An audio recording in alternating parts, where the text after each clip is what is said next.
Hello ladies and gents, Ro here, and welcome to Normal Films. And today's episode of Tech with Ro, I'm going to show you guys how to update Google Chrome. If you'd like to see how to update Firefox, be sure to check out the link in the description.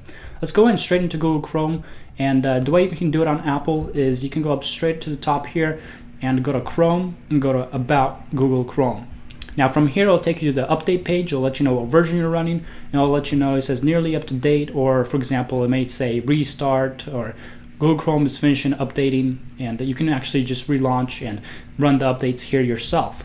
Now also, if you're on Windows, you can go up to the top right hand side here where it says the customize window or the menu. Click on this and go all the way to the bottom where it says about Google Chrome. Go ahead and click on that. It'll take you to the same page, and from here you can run the update and restart as you please. But that's the basics of how to update. Thank you guys for watching. Catch you guys next tutorial, and later. So